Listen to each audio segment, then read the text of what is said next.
everybody. Alina Zweidler-McKay with ZM Coach, where we're all about helping you take your career to the next level, whether that's finding a new job somewhere else besides your current company or getting a promotion in your company, kind of working your way up, or maybe you've been promoted and you really want to make the most of that experience. Those are the kinds of things that we help our clients accomplish. As they move through various stages of their career. So today I am here on a beautiful spring day, and I want to talk to you about making changes, changing up your routine, changing up your habits, changing up how you do things, because sometimes we can get into patterns of responsibility and work and tasks that aren't really serving us anymore. And the reason I want to talk to you about that is because I'm actually making a change myself. So for those of you who've been tracking me and following these posts for a long time, you know that I put these videos out just about every week, and then I follow them with a written blog, which also goes out just about every week. And that has been a pattern that has served my business well. We've gotten lots of great clients that way. It's been fun to have that opportunity for thought leadership and to share what I'm thinking about and what I'm working on. I hope you found these ideas useful and helpful in your own careers. But for me, it's time to shift up the pattern. So it's summertime coming soon. My son is home from his first year of college. I have a couple of new projects in the works. And so I've decided that I'm not going to be posting quite as often. I'm not going to try to stick to that regular routine of putting out videos, every single week and blogs every week. And so that has me thinking about, the idea that every once in a while, it's really useful to sort of take stock of all the things that you're doing in your work and to really be thinking about, do those patterns still serve you?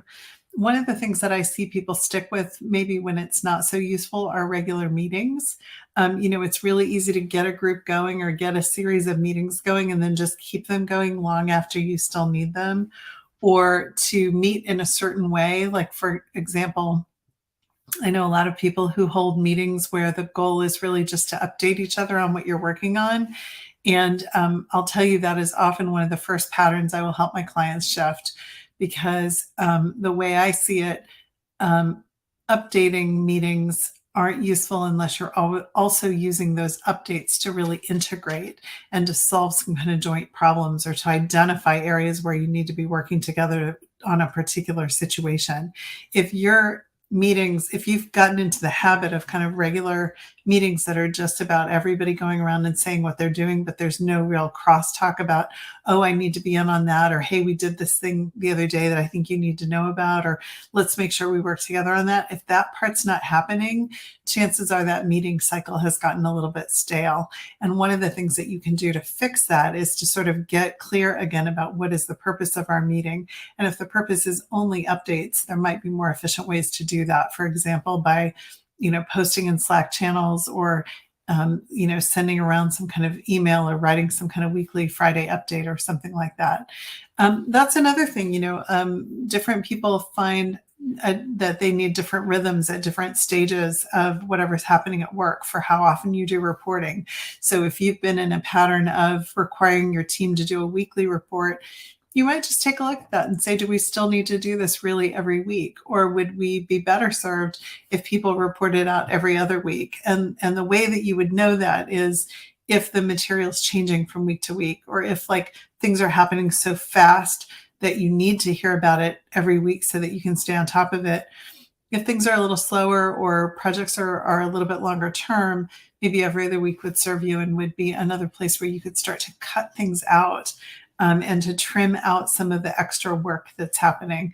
I think, one of the most important things that you can do in your career, if you want to maintain your work-life balance or sort of be mindful of your work-life balance, is to every once in a while just really take a good hard look at what are all the things that I'm doing right now, and which ones are really central to my job and central to my ability to move ahead. Which ones are really going to set me up for that next stage of success, and which ones are maybe just habitual, or were useful at one time and aren't anymore, or are things that I could delegate to other people or just eliminate altogether. This is one of the exercises I walk my clients through often, right as we start working together to make sure they're going to have time to actually do the work with me. But it's something I think that is worth revisiting. If you've done it before, like, probably once a year, or at least every other year, if not more often, to really make sure that where you're putting your time and energy is the best use of your skills and your talent and your time and your energy, and it's really getting you where you want to go. And if it's not, then it's time to find a different way and see if you can make things to be a little bit more efficient. And I know it can be hard to do that on top of everything else. It's like you're already doing all this stuff, and then you've got this little analysis part that you're trying to do on top of that. But you can think of it as sort of an investment, in your future balance. So finding a quiet day where you can get away from the office for an hour and kind of look through your calendar and see, where am I spending my time and what's making the best use of it, and what do I need to back away from or move away from or shift, I think is time very well spent. And I would encourage you to do it now so that you can free yourself up for maybe a little bit more flexibility during the summer, both for your own sanity and maybe some time off, and also for the people on your team so that they have a little bit more flexibility as well. So I will still be posting from time to time, just not as often. So if you've found these videos and blogs helpful, I'm excited to continue to share as ideas occur to me. And if I'm still definitely doing the coaching, still working with my coaching clients, still welcoming new coaching clients. So that hasn't changed at all. That is the main focus of my life and my spirit. It's what moves me. It's what makes a difference for me, being able to support other people to have the careers and the lives and the satisfaction in their professional lives that they want to have. So no worries there. If you're interested and haven't had a chance to talk with me or with someone on my team yet, I encourage you to do that. You can reach out to us at zmcoach.com/apply. I have both the .net and the .com. Maybe another thing for me to trim down, but not yet.